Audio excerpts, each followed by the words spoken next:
বাংলা সিনেমার দাবাং খ্যাত অভিনেতা জায়েদ খান দীর্ঘদিন ধরে যুক্তরাষ্ট্রের নিউ ইয়র্কে অবস্থান করছেন তিনি। একটি চলচ্চিত্র পুরস্কার বিতরণী অনুষ্ঠানে পারফর্ম করতেই যুক্তরাষ্ট্র যান। সেখানেই দেশের পট পরিবর্তনের কারণে সেখানেই থেকে যান তিনি। এরপর যুক্তরাষ্ট্রের বিভিন্ন অঙ্গরাজ্যে আয়োজিত নানা অনুষ্ঠানে পারফর্ম করতে দেখা গিয়েছে তাকে। পাশাপাশি একটি সেলিব্রিটি শো এর উপস্থাপক হিসেবে পরিচিতি পেয়েছেন তিনি। এবার নতুন পরিচয়ে হাজির হচ্ছে জায়েদ খান। তাকে দেখা যাবে একটি গানের ভিডিওতে মডেলিং করতে। এরই মধ্যে শিকারি শিরোনামের একটি গানের টিজার প্রকাশ পেয়েছে, আর সেই টিজারে মিলেছে চমক।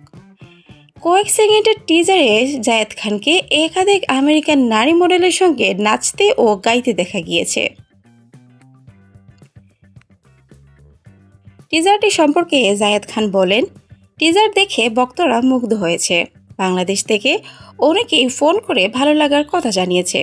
অনেকেই টিজারটি শেয়ার করেছে। তবে সম্পূর্ণ গানের ভিডিও চিত্র আরও মুগ্ধ করবে। জানা গিয়েছে শিকারি একটি ব্যয়বহুল মিউজিক ভিডিও।